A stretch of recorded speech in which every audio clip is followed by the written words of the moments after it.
Wake up, Jacob, and welcome back to the Fountain of Israel. I am your Bible teacher, Robert, and I'm honored and glad that you guys join me on these lessons. I want to introduce different type of lesson, different kind of series, and this is the Fountain of Israel presents Run It Back. Now listen, the reason I want to do this is because two primary questions keep coming forth, whether it be through email or through the comment section, but one way or another, the questions come to me and they may ask it this way. Pastor Robert, have you taught on XYZ? Right? So some lessons, some topics I have taught on it, and maybe they didn't go back 3, 4, 5 years to go check it out, which I refer.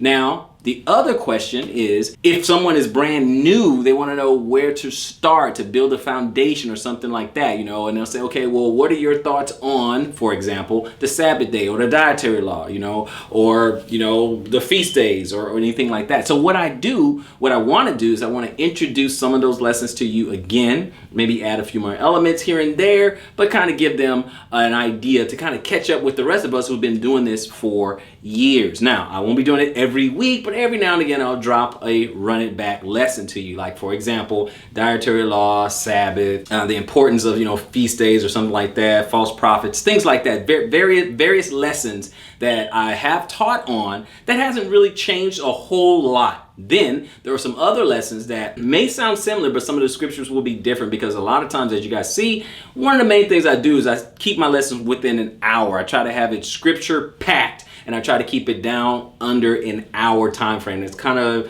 a thing, I guess. In doing so, I leave out a lot of scriptures. So sometimes if I may teach, like for example, you can look at a couple of Sabbath lessons and no 2, 3 lessons are exactly the same, because of some scriptures I leave out, some scriptures, I would include in some of my lessons. And one of my Sabbath lessons, I include the Apocrypha. The other one it has, right? Same for the dietary law. So I want to bring some of those in that way so the new people can kind of catch up. And again, it'll serve as a refresher for you, for those of you that have been watching me for a while, and then the new people can kind of catch up to see where we are, right? We have that, and then of course the second part of that is that some of the new people want to know my stance on some of those basic lessons, right? So we're gonna go through that every now and again. I'll try not to do it, every week. I have to have, some fresh lessons and things like that for you guys who are hungry for the truth and hungry for the word. But treat these run it back series, these run it back lessons, as just a refresher, because it's going to be something, if you didn't watch it more than once, it'll be something you missed, maybe some key scriptures or something like that you may have missed. And it's also good information to introduce to someone new or someone in your family. So with that, before I let you get into the lesson, let me go ahead and encourage you to please smash that notification bell, like, share, subscribe, tell a friend to tell a friend, and let's get on with the video.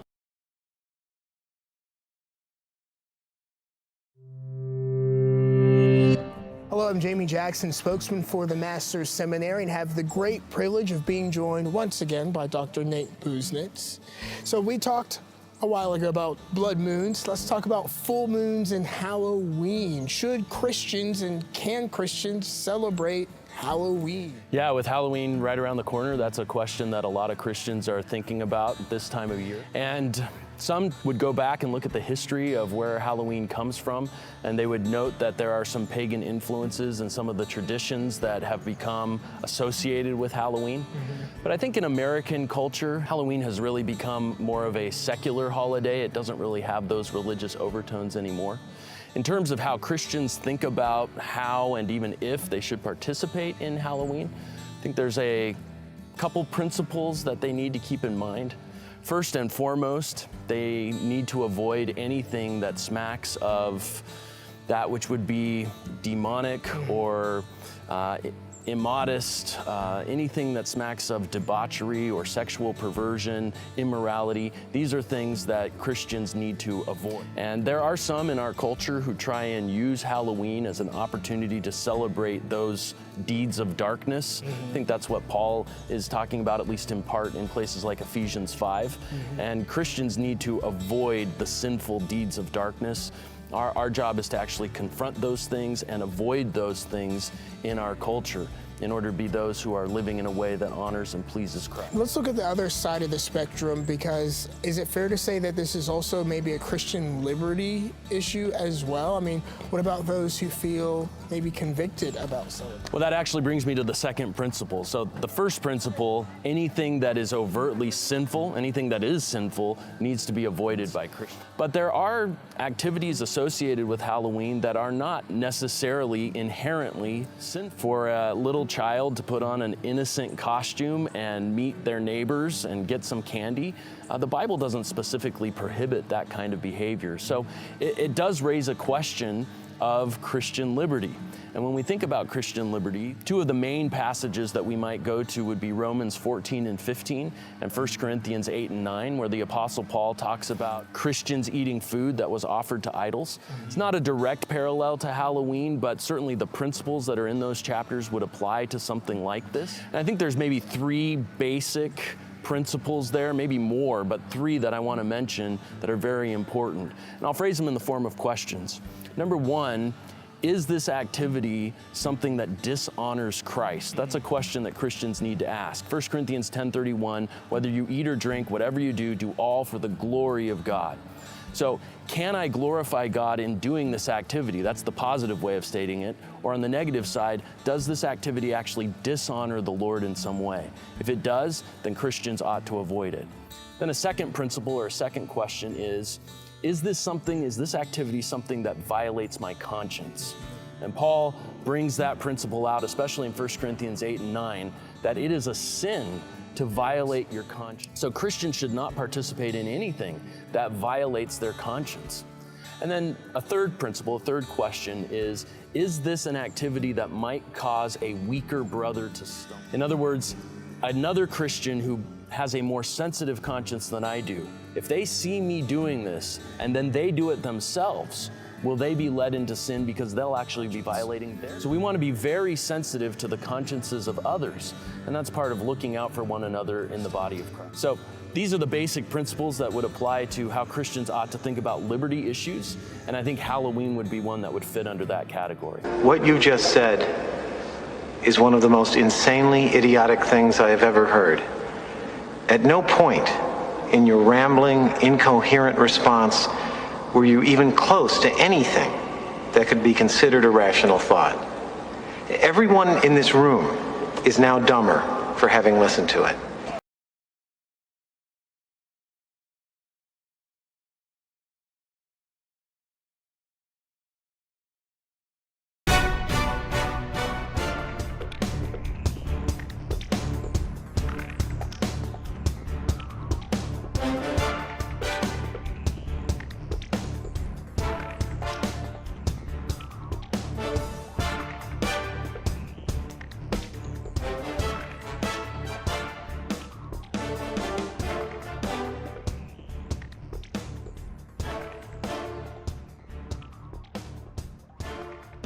All praises to the Most High God of Abraham, Isaac, and Jacob, and peace to everyone joining me on this program.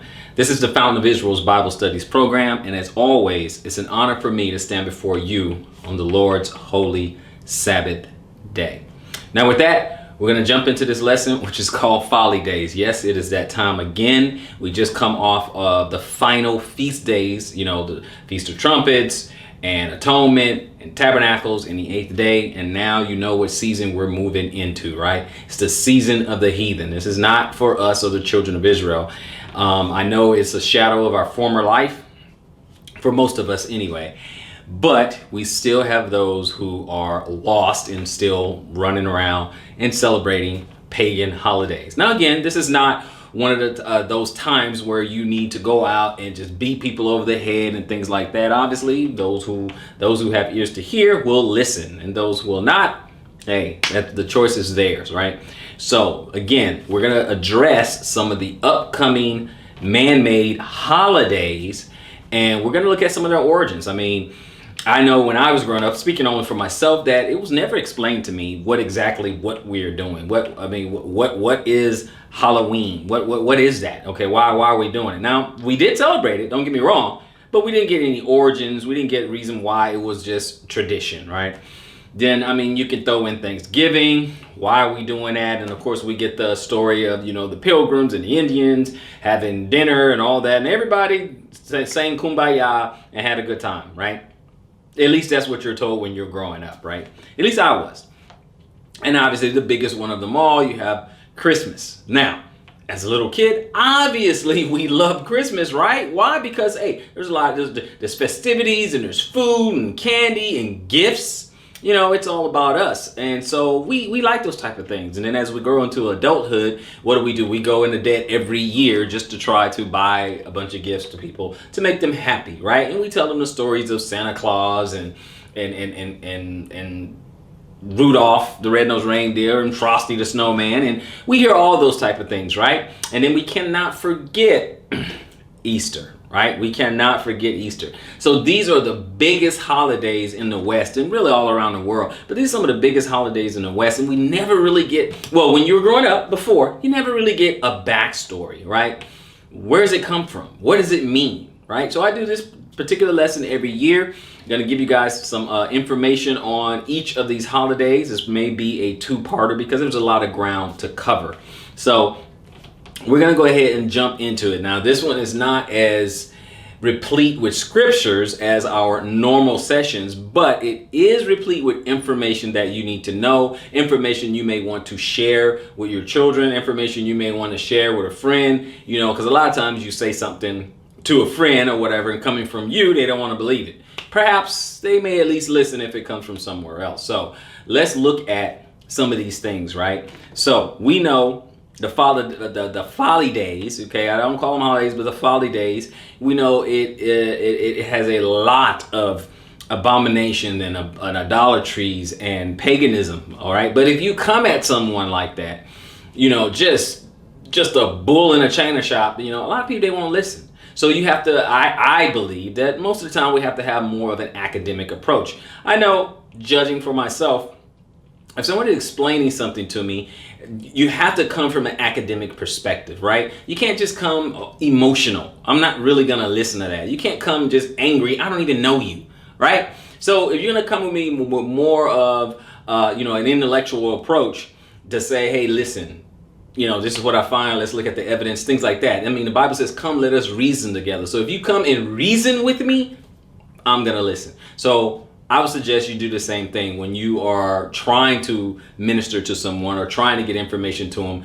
Reason with them, okay? Doesn't mean that everyone's going to listen, because sometimes it's just not in their time to hear it, right? They may not have ears to hear. But if it's in their time, you know, our approach does matter. You know, yelling at someone, getting in their face, doing drive-by scriptures and using the Bible like a rifle, that's just not gonna do it. It's not as effective. So with that, let's go ahead and deal with the first one that's coming up.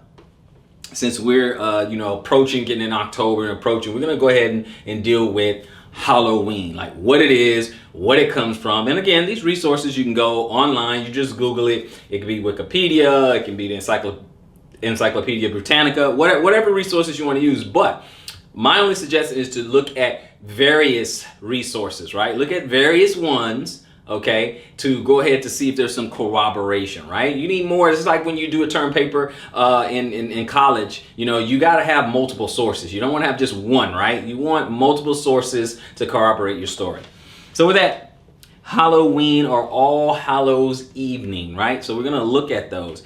And this one was in Wikipedia. It may still be there at the same time, but I clipped it a little bit, you know, I clipped it a couple of years back or whatever, but still it stands. Halloween or Halloween, right? So it's All Hallows Eve is a contraction of All Hallows Evening, right? Halloween is a contraction, okay? Halloween means All Hallows Evening, right? And it's also known as All Halloween or All Hallows Eve or All Saints Eve. It's a yearly celebration observed in a number of countries on the 31st of October, the eve of the Western Christian feast of All Hallows Day, right? So this is a Western Christian feast of All Hallows Day, right? So again, I've seen plenty of Christians. I mean, I can't be the only one. I've seen plenty of Christians still celebrate this day, right? So they're saying, hey, what's the harm, right? It initiates the Triduum of All Hallowtide, the time in the liturgical year dedicated to remembering the dead, including saints or hallows, right? It's the time to do that. Oh, see, that sounds good. I mean, you know, we need to remember the dead and all that, right? Okay, so they're going to soft sell it to you.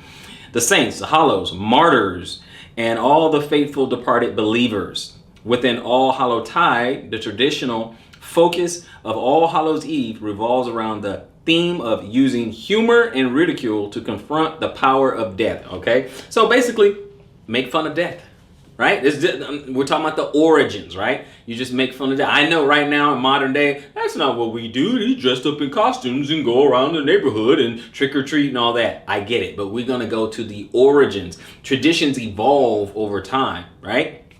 So it's normally used for humor to ridicule and confront the power of death.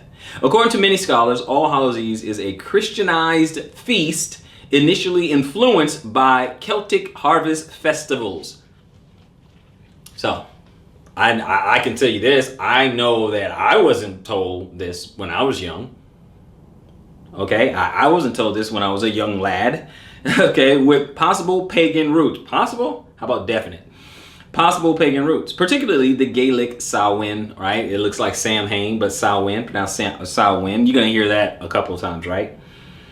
Other scholars maintain that it originated independently of Samhain and has solely Christian roots, right? So either it originated from, Samhain, or the Christians made it up themselves, came up with the tradition themselves, right? Either or, right? Or they may have borrowed. Okay, we know when it comes to the Roman Empire, they borrowed from all the empires that was before them, right? They borrowed from the Babylonian Empire. They borrowed from the Medo-Persian Empire. They borrowed from the Greek Empire. I mean, look at the mythology. Look at it. Hercules and Hercules, Jupiter and Zeus, and Mercury and Hermes. Need I go on, right? So they borrowed from these different empires that came before them, right?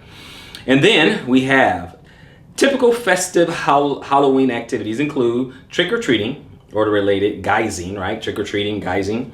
Attending costume parties, decorating, carving pumpkins into jack-o'-lanterns, lighting bonfires, apple bobbing, visiting haunted house attractions, playing pranks, telling scary stories, and watching horror films. Let me pause right there. Does any of this sound familiar to you? Is any of this something that you have done, at least heard of or seen, right? In many parts of the world, the Christian religious observance of All Hallows Eve, including attending church services and lighting candles on the graves of the dead, remain popular. It still goes on. It still goes on today, guys. It didn't just fade away in obscurity. Although in other locations, these solemn customs are less pronounced in favor of a more commercialized and secularized celebration. Of course, now it's with superheroes and everything is all nice and all that. I mean, hey, look, I grew up on comic books and the 80s cartoons and your He-Mans and all that. So I'm not going to sit here and pretend like I don't know all these things. I grew up on that, right? But what they're doing is that now, I mean, it was about, Halloween was mainly about scary characters, your werewolf and Frankenstein and witches and all that, and warlocks and all that, right? It was mostly that, and the mummy and all that, right? And now they're kind of, commercializing it a little bit and having nicer, friendlier characters and stuff like that. But Halloween, same thing, right? I mean, it's not about superheroes and all that, even though people get dressed up and all that. It's not about that, but it's about this acknowledging of the dead and remembering them and honoring them and lighting candles and all that stuff, right? It's about the origins of it, right? Okay, we know it's not about the superhero, because when this was done centuries ago, there was no such thing as these modern day superheroes. There was no Sailor Moon and Pokemon and all. That did not exist, right? So that's how we know it's not really about that.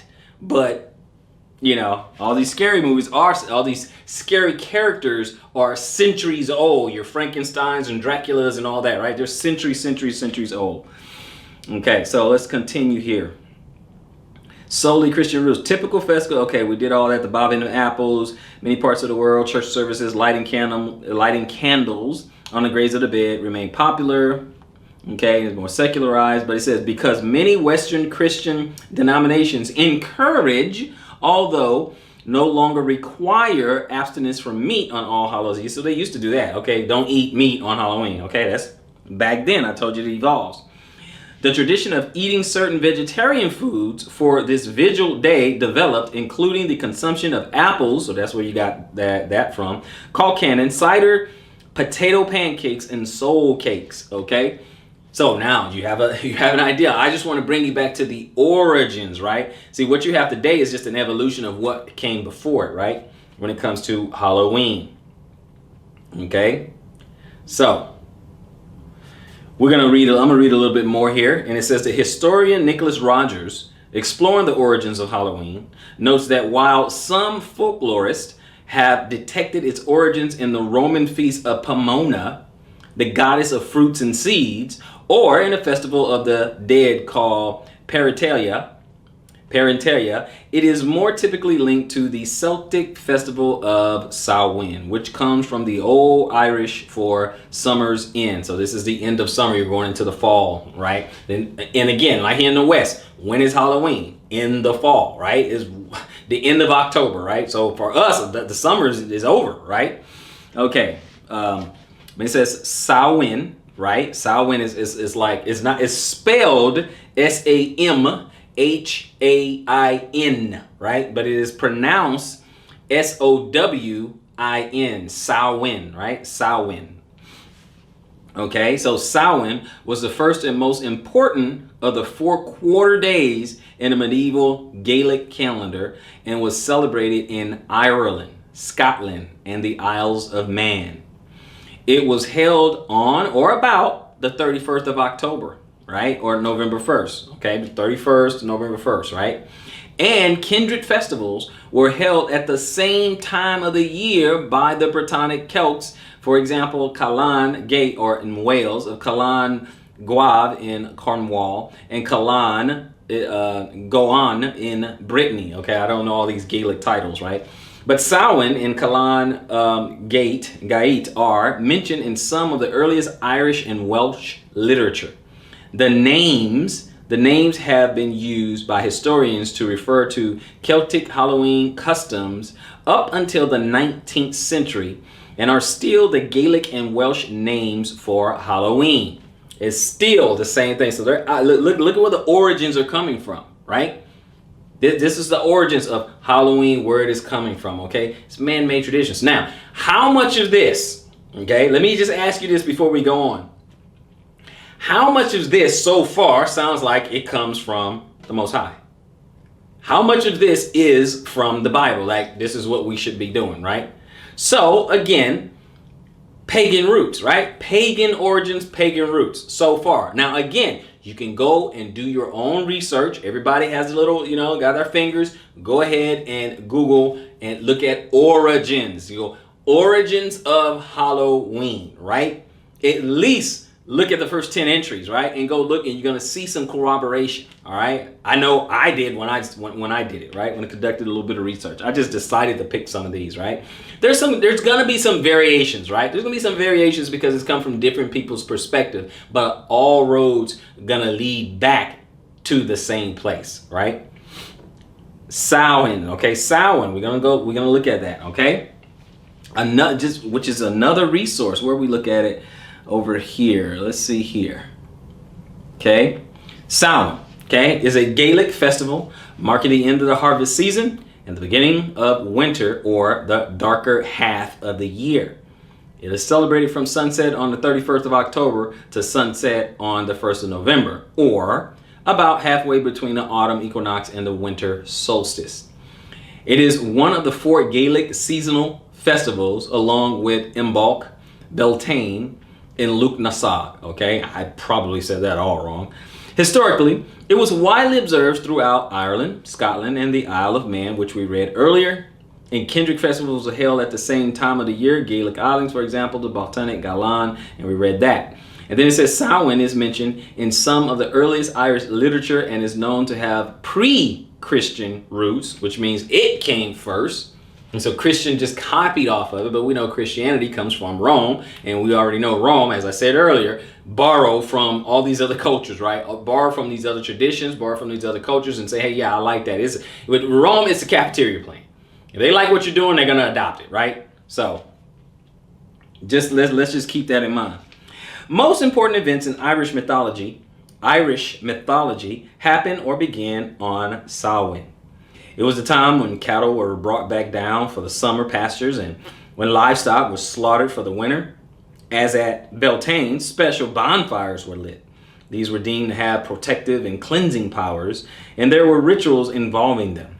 Samhain, like Beltane, was seen as a liminal time when the spirits or fairies could more easily come into our world. Most scholars see the AOS psi, okay, or like spirits, as remnants of the pagan gods and nature spirits. It was believed that the AOSI needed to be appropriated to ensure that the people and their livestock survived the winter. Offerings of food and drink were left for them. The souls of the dead were also thought to revisit their homes. Feasts were had, and at which the souls of dead kin were beckoned to attend and a place set at the table for them. Okay, so they made dinner and stuff for the dead souls. Come come eat with us. You know, this is back in that time in those origins, right? This is talking about Samhain. This is what had happened. This is the things that they did. Okay. And it says offerings were left for them souls. Okay, and then feasts were had at which the souls of the dead kin were also thought to revisit the homes. Feasts were had at which the soul. Where are we here? Okay. Right here, mumming and guisings were part of the festivals and involving people going door to door in costume or in disguise, as guising disguise, right? Or guisings, right? So this is what origins of trick or treat. Origins of trick or treat, because Samhain predates Christian Halloween, right? This is where it comes from. Let's look at that thing. This is where it comes from. Now, remember, everything we're reading here, this happened before Christian Halloween, right? So they're already having dinner. They're already dressing up in costumes and going door to door. They're already doing this, right? Let's see here. Often reciting verses in exchange for food. Reciting verses in exchange for food. Trick or treat. Give us something good to eat. Okay. Often reciting in exchange for food. Okay.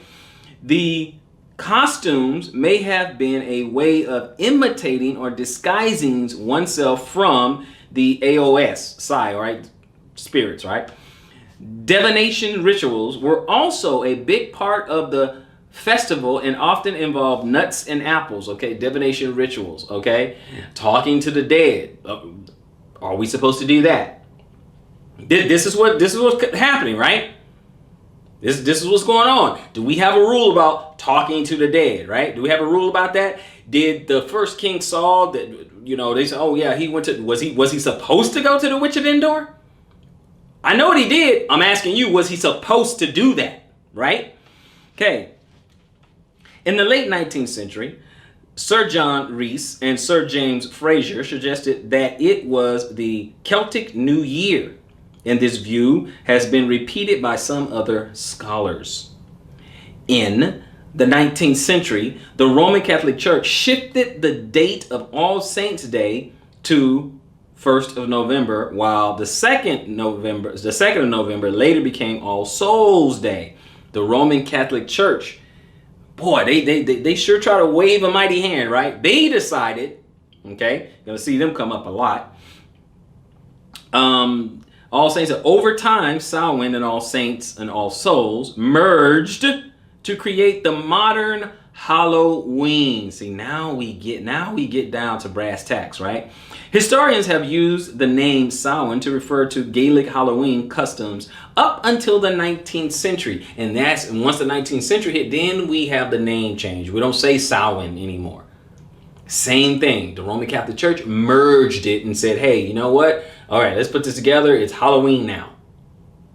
We like the bobbing for apples. We like that. Okay, let's do that. We like the dressing up, getting in disguise, and going door to door, trick or treat and stuff. We like that. Let's keep that.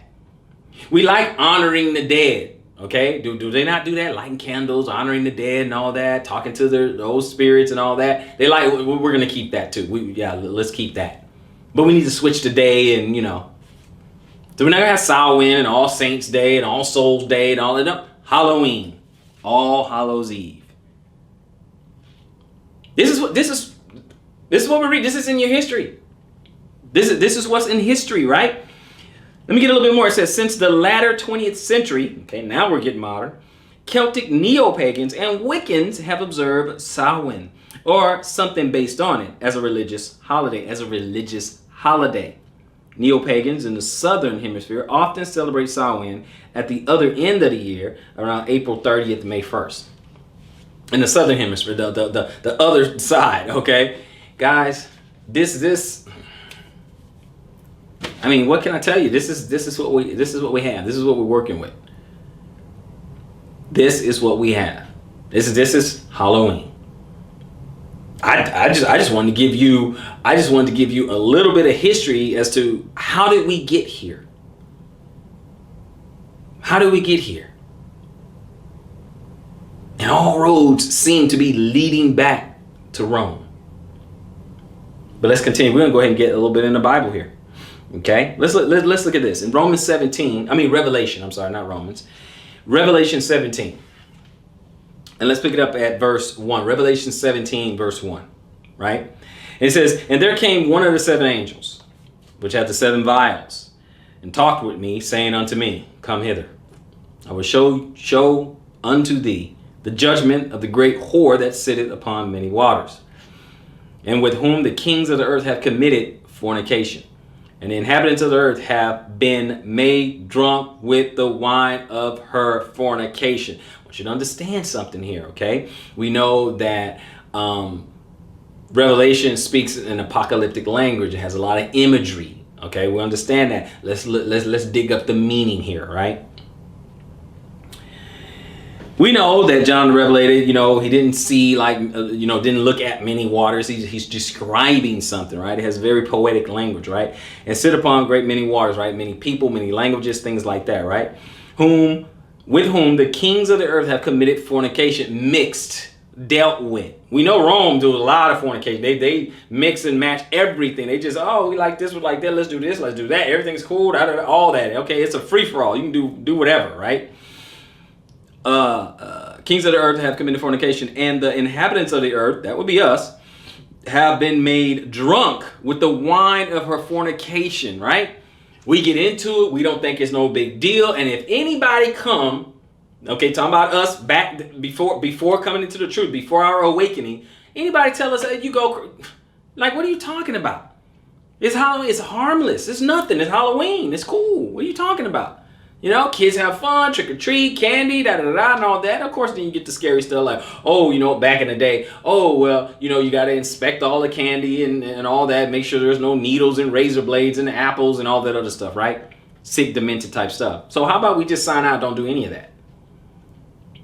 Can you not buy your child a piece of candy anytime? You need a special day to give them a big bag of candy?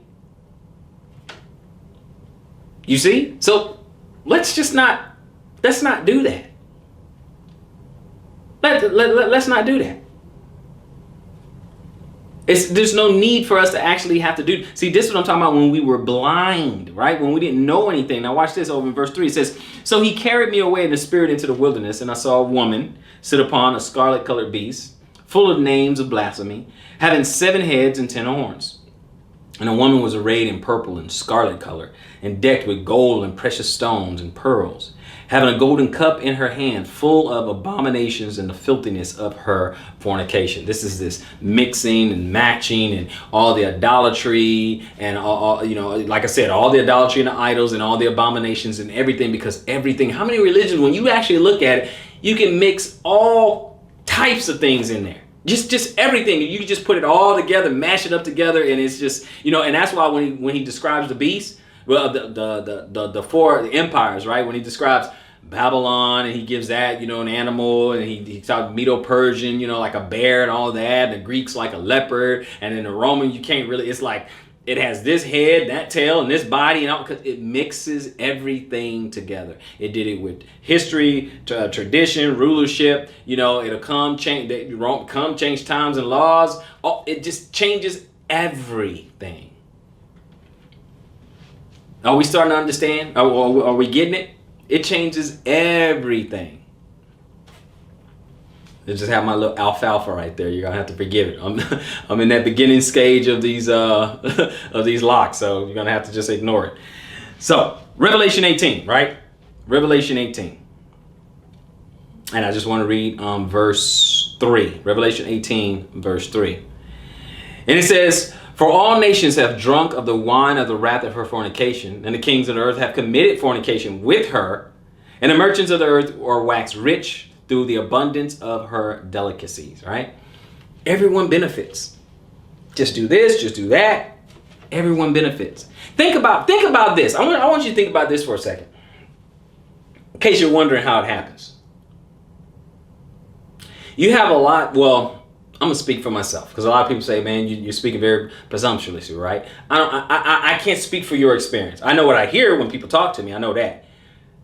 But I'll speak for myself.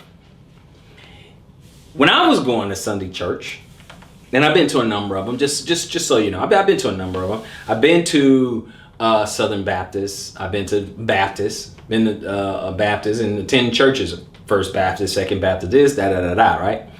Been to Pentecostal. Been there. Been to the Catholic Church. A couple of services in that. Been to a charismatic church. You know, people jumping up and down and, you know, all in the spirit and frothing at the mouth and all that, so to speak. Been there.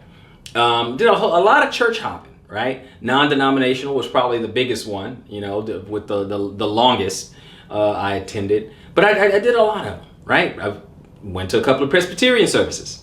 Been to a number, searching for the truth, trying to navigate my way through this. Really seeking. So for years and years, I've been to a number of times. Went to a 7-day Adventist church, you know, a couple of services there. Wanted to see what that was all about. Did it. Then I came to the truth, but I can say this. How they keep people in the seat, because it's all about putting butts in the pews, right? So that the offering could be bigger. So they're going to say things not to offend. They're going to say things not to offend. So it's the same thing that the Roman Catholic Church had done as well. They wanted as many people to come into the church as possible. So they allowed a lot of things, and they integrated a lot of things. And our job is to be offensive. I know some things I may say, it may offend some people. I'm aware. Okay, I know. I know, just being a messianic channel, just saying that, hey, you know, Israelites are trying to reveal the identity of the true Israelites. People are going to say, oh, that's just hate, right? It's just hate. And I'm just saying who we are, and all of a sudden I hate somebody. I understand that, okay? I know truth sounds like hate to people who hate the truth. I know that. And I know that these Sunday pastors are not really going to offend that many people. Okay? And I'm just talking from my own experience. I know they're not going to want to offend that many people. I know that. I lived it. I said it. I was every Sunday. I knew it. Okay? They say a little something, but what they want to ingratiate themselves to the people so that people feel a little bit better about donating and things like that. Instead of really focusing on what thus says the Lord. And those who are not trained and who did not study to show themselves approved, they don't even know sometimes when the pastor is double talking. When he say one thing and then 2 months later he says something totally different about the same subject or something, right? They don't know when they're double talking, right? Old Testament is done away. Give you an example. We don't have to do that. We got Jesus. Everything's good. Don't even worry about it. A month later, they're talking about the tithe, which the last time I checked is located in the Old Testament. And that's a law too. Not to mention it went to the Levites and all that, but you know, hey, we got a lesson on that. But they don't want to offend. Right? And it's not about that. It's just about what thus says the Lord, and then people have to deal with it on their own. I'm not doing this to get likes, right? I'm not doing it. I mean, obviously I want to spread the word, but I'm not doing it just so everybody like me. You guys have no idea how many back and forth people they look at the channel, they see something, they pick out one thing they disagree with me, and boom, that's what they talk about, right? That's what they say, oh, well, you said, that's all they want to do. They just want to fight, they want contention and all that. That's fine. So I just say that because I know not everybody is going to not everyone's going to like it. Some people, they like different flavors of teaching or whatever. That's it. So it is what it is. That's just how it is. Let's get back into these scriptures. Deuteronomy chapter 7. Okay, so we're still talking about Halloween. So let's get back into it. Deuteronomy chapter 7. And if we start at verse 25, we're going to find, the graven images of their gods shall ye burn with fire. Thou shalt not desire the silver or the gold that is on them, nor take it unto thee, lest thou be snared therein. For it is an abomination to the Lord thy God. So it doesn't matter that it's cool. It doesn't matter, well, it's cool. I mean, it's no harm. I don't need any trick or treat candy. I can buy Reese's Pieces anytime. Okay, if that's what I want. I can buy that anytime. I don't need to wait till Halloween to get that. Okay? So, no. You don't have to do that. 26. Neither shalt thou bring an abomination into thine house. Don't bring an abomination into your house, lest thou be a cursed thing like it. Okay? But thou shalt utterly detest it, and thou shalt utterly abhor it, for it is a cursed thing. You know what? I want to look at that. Deuteronomy 7 and 25. Let's look at that. I want to look behind the words. Okay? Dealing with Deuteronomy 7 and 24? Okay. Actually, that's not what I said. I said Deuteronomy 7 and 25. Deuteronomy 7:25. Okay? And it says, the images of their God shall be burned with fire, and thou shalt not desire the silver or the gold that is on them, nor take it unto thee, lest it be a snare. Let's look at snare. Okay. Yakosh. Okay. A lure, entice, snare, lay a snare, a lure, set a trap. It's going to be a trap unto you. Okay. A snare, a trap. Right. So we're going to keep going. For it is an abomination, tohabah, okay, abomination, a disgusting thing, abomination, abominable, okay? In ethical sense, is of wickedness, right? And abhorrence, especially idolatry, okay, an idol, right? So we look behind that word. And then it says, neither shalt thou bring an abomination into thy house, for there be a cursed thing like it, but thou shalt surely detest. What does this mean? What does it mean to detest? Okay, let's look at that. Detest. The Hebrew 8262. Shakats, right? Is to detest, make abominable. Count filthy, make detestable. Count it as a filthy thing. All the little idols, all the little graven images and stuff, you should hate it. You should detest it. You should see it as it's filthy. Not my words. Okay? And you should abhor it. Hebrew 8581. Tawab, right? To abhor, to be abominable, to do abominably. Okay? To loathe. Okay? Is hate. To loathe, to regard as an abomination. Okay? To detest. Abhor. To utterly abhor. To hate it. A lot. Okay, basically you're gonna hate it like a lot. You're gonna detest it. You're gonna abhor it. So anything that's idolatrous, anything. Okay, shouldn't have like a crucifix or something like that. They're like, nah, I'm good. Don't bring that in there. So the same candies that they repackage, it's the same stuff, right? Reese's Pieces are Reese's Pieces, right? The same candy, they repackage it and put little bats and spiders on it and all that. I mean, just don't. Just don't. Just don't. That's all you have to do, brothers and sisters. Just don't. You can have your Snickers and Kit Kats anytime. Avoid it that day. Or if it has the Halloween themes on it, don't bring it to your house. Just now, I'm good. Think about how silly that is when you can get the same thing anytime. Anytime, right? Anytime.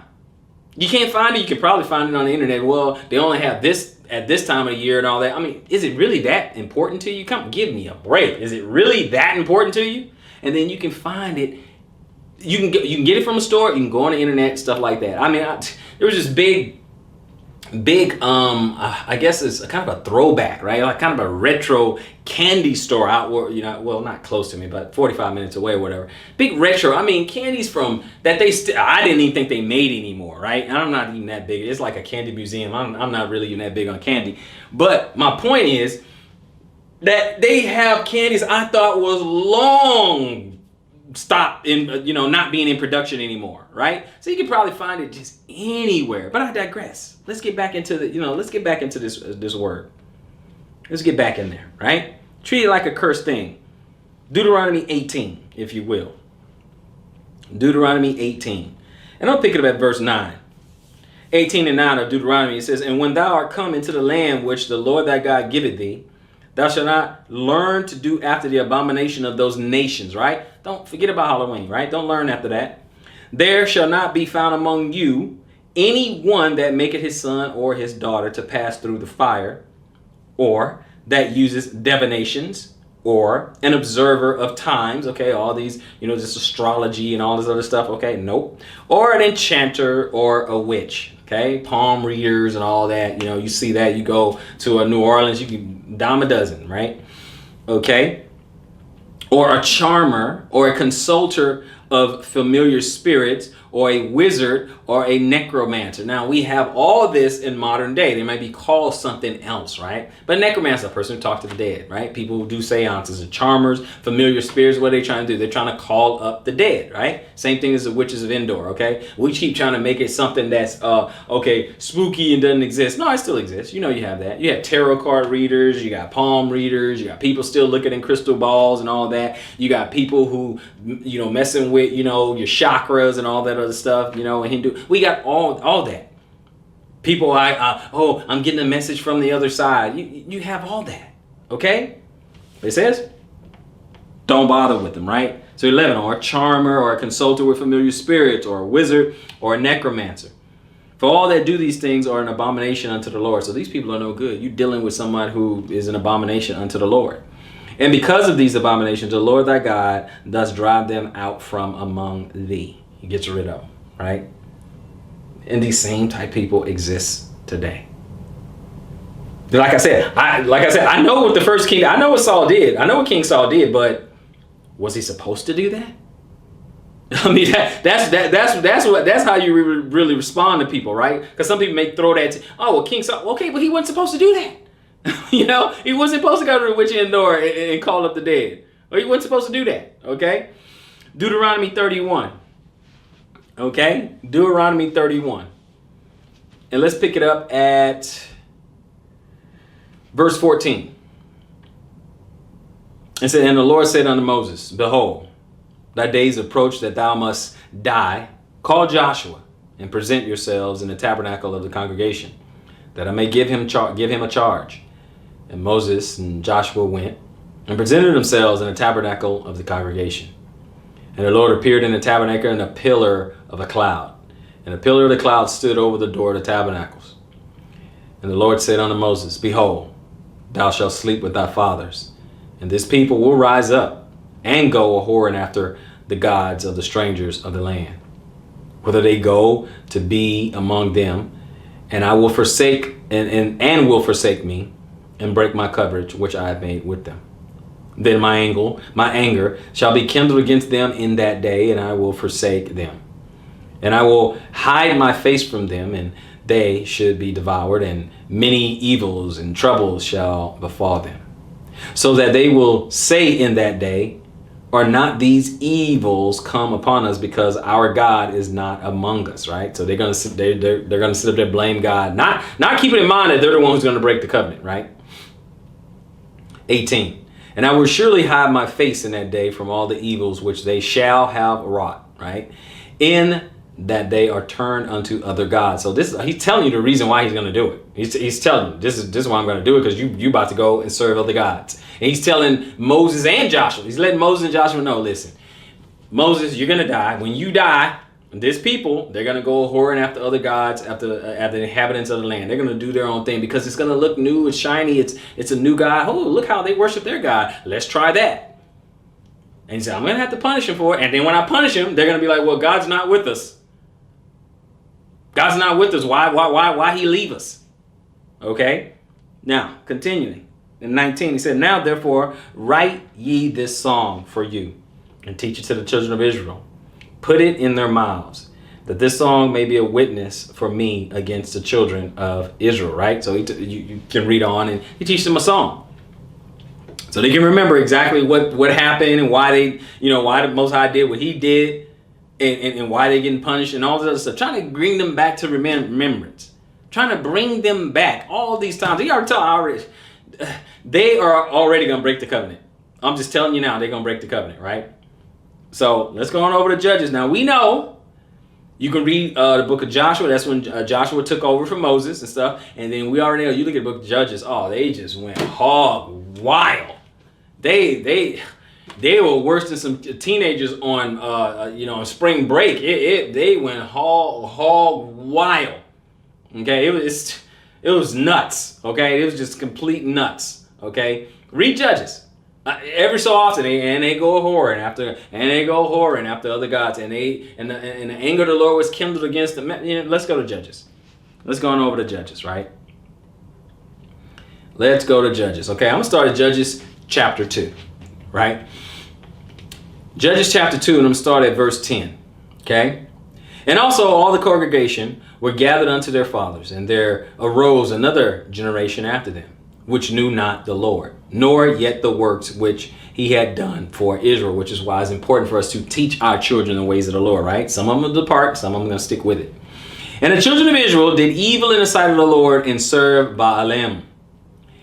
And they forsook the Lord God of their fathers, which brought them out of the land of Egypt, and followed other gods, and of the gods of the people that were round about them, and bowed themselves unto them, and provoked the Lord to anger.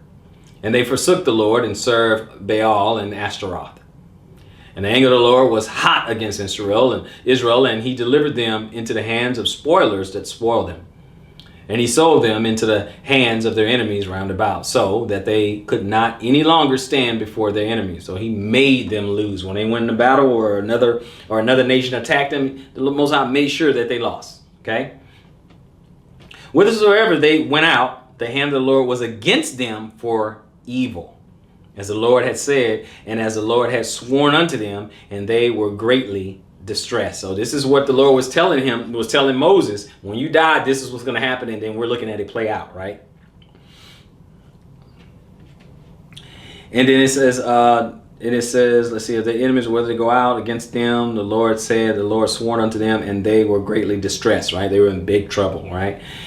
And then, nevertheless, the Lord raised up judges, which delivered them out of the hands of those that spoiled them, right? So he punished them for a little while, and then he delivered them. He would have a deliverer come and save them to see if they had enough, right?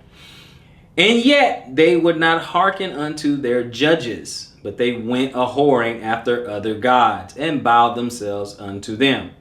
They turned quickly out of the way which their fathers walked in, obeying the commandments of the Lord. But they did not so. Just no. So my question is, how often would any of us get carried away, right? How often will we get carried away? Let's continue. We're going to get a little bit more. Revelation 21 and 7, and then we're going to move on, okay? We're all this Halloween stuff, and now we're going to move on after this, okay? Revelation 21 and 7, it says, and he that overcometh shall inherit all things, and I will be his God, and he shall be my son. But the fearful, and unbelieving, and the abominable, and murderers, and whoremongers, and sorcerers, and idolaters, and all liars shall have their part in the lake which burneth with fire and brimstone, which is the second death. So you don't want to be among these people. You don't want to be counted in this number, not this number, who are going to have their place in a lake of fire. But let's move on. Now let's go on over to a friendlier. Okay, we just dealt with Halloween, right? We just dealt with that. Okay, we're gonna get into Thanksgiving and get as much as we can. We'll get into Thanksgiving, and then we'll continue. This will be a two-parter of holidays, right? This is part one. So Thanksgiving, it's by, we know where this genocide was committed. We know it was committed against the Native Americans, right? Okay, and we know the people in the West, the victor calls it Thanksgiving. The people who won calls it Thanksgiving. But what does the Native Americans call it? Well, a lot of them, at least the old school, they call it the National Day of Mourning. So let's go ahead and look at it. And remember, history is told by the victor. Okay, but when you have a remnant of the ones they have that were on the other side of that battle, they have a different story. Two sides to every story, right? So let's listen to the other side. It says Thanksgiving, the National Day of Mourning for Indians, okay, by Moonamun James and Matawin Monroe, right? And then he reads, and this is just an article, right, that they wrote. And it says, every year since 1970, United American Indians of New England have organized the National Day of Mourning observance in Plymouth at noon on Thanksgiving Day. Every year, hundreds of Native people and our supporters from all four directions join us. Every year, including this year, Native people from throughout the Americas will speak the truth about our history and about current issues and struggles we are involved in. Why do hundreds of people stand out in the cold rather than sit home eating turkey and watching football? Do we have something against a harvest festival? Of course not. But Thanksgiving in this country, and in particular in Plymouth, is much more than a harvest home festival. It is a celebration of the Pilgrims' mythology. According to this mythology, the Pilgrims arrived, the Native people fed them and welcomed them. The Indians promptly faded into the background, and everyone lived happily ever after. The truth is a sharp contrast to that mythology. Okay, now let's look a little bit deeper, right? The Pilgrims are glorified and mythologized because the circumstances of the first English-speaking colony in Jamestown were frankly too ugly. For example, they turned to cannibalism to survive. Okay, yes. They were cannibals just to survive. They would eat each other, right? So it says too ugly to hold up as an effective national myth.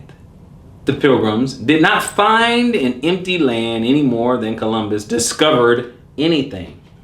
Every inch of this land is Indian land.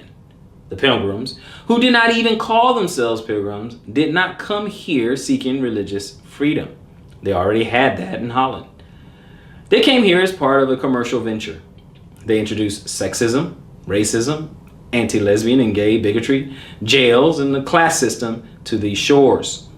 One of the very first, now remember, they introduced all these to the shores. The Native Americans didn't know anything about all this stuff. They didn't do that, okay?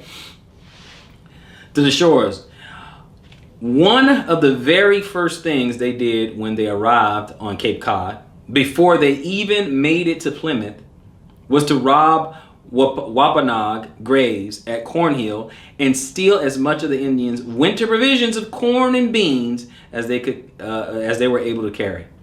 They were no better than any other group of Europeans when it came to their treatment of indigenous people here. And no, they did not even land at that sacred shrine called Plymouth Rock, a monument to racism and oppression, which we are proud to say we buried in 1995.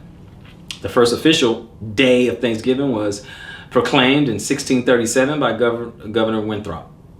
He did so to celebrate the safe return of men from the Massachusetts Bay Colony who had gone to Mystic, Connecticut, to participate in the massacre of over 700 Pinot women, children, and men. Okay, Pigot, men, women, and children. About the only true thing in the whole mythology is that these pitiful European strangers would not have survived their first several years in New England were it not for the aid of Wampanoag people. What Native people got in return for this help was genocide, theft of our lands, and never-ending repression.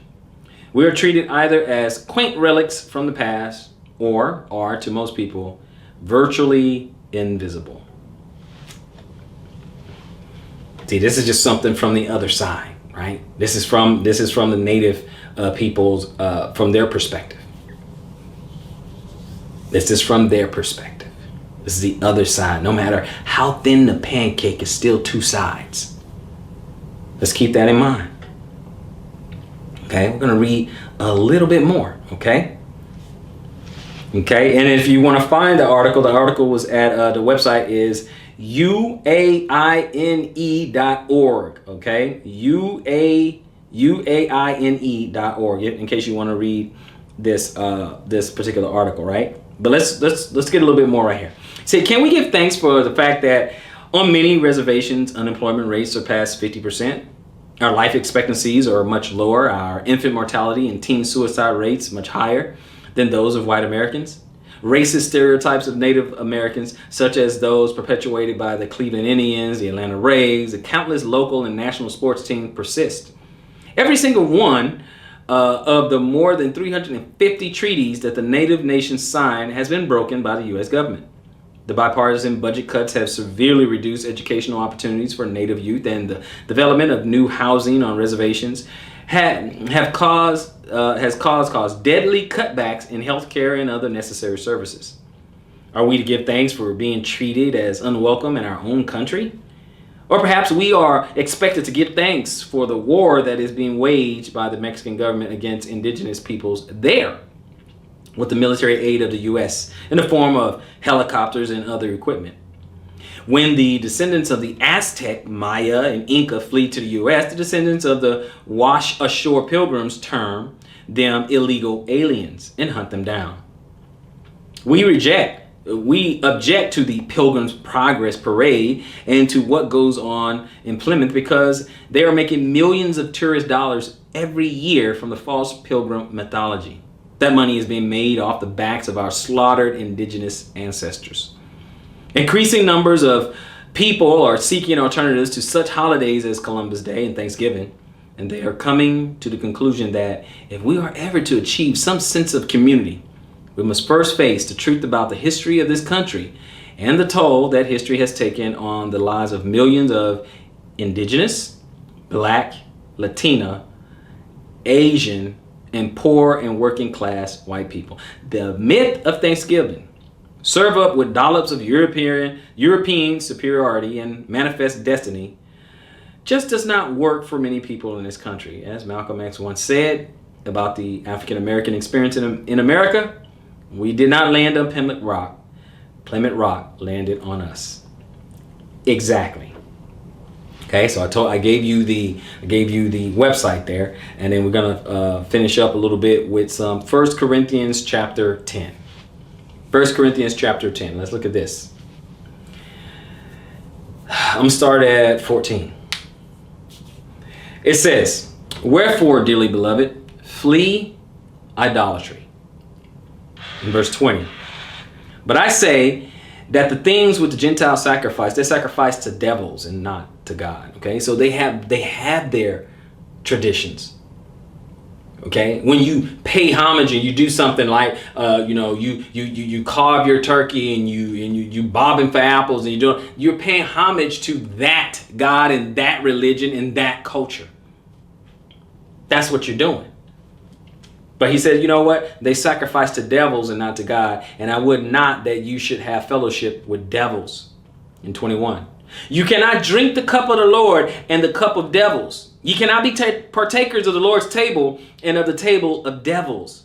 We can't do that. Biblically, we're not allowed to. And then he says in Deuteronomy 18. Okay? I'm just going to read a little bit of that. You guys already know. Deuteronomy 18 and 9. It says, "And when thou art come into the land which the Lord thy God give thee, thou shalt not learn to do after the abomination of those nations." Okay? "There not shall be found among you any that maketh his son or his daughter to pass through the fire, or that uses divination, or an observer of times, or an enchanter, or a witch, or a charmer, or a consulter with familiar spirits, or a wizard, or a necromancer. For all that do these things are an abomination unto the Lord, and because of these abominations, the Lord thy God does drive them out from before thee. So we just dealt with Halloween, where it comes from, and Samhain, Celtic and Gaelic in origins, predating Christianity. Now all the traditions, the being in costume and going door to door, the guising, the disguising, and reciting, your trick or treat and give us something good to eat and all those type of things. Where did it come from? Does it honor the Most High? Does it have a pagan origin? Where does that come from? Why are we doing it? So after Halloween, what do we have? We have Thanksgiving. Now, I'm not necessarily saying, okay, it's this long, ancient, pagan holiday. No, it's not. We know it's the American, the Pilgrims, and the Indians, okay, a couple centuries ago. We know. But what's the backstory? What's the backstory? Compare the backstory you've been told growing up to the backstory that you studied yourself. When you go look up true origins of, that's all you have to do. And then go deeper. When you go look from the other side, right? You got one side telling you the story. You have that. Now go look at the other side. Look at the people who are on the receiving end of it, right? Now I'll tell you what, who knows more about genocide and racism and the degradation and mistreatment, of particular people, right? Who knows more about that, being profiled and stuff like that? Who knows more about that? Shouldn't you ask someone who been through that, who knows about that, who lived with that, who have a certain psychology about that, and then they can tell you what that is? Or are you going to go by someone else who's not that? I'm just saying, to get a different perspective is what I'm saying. Right?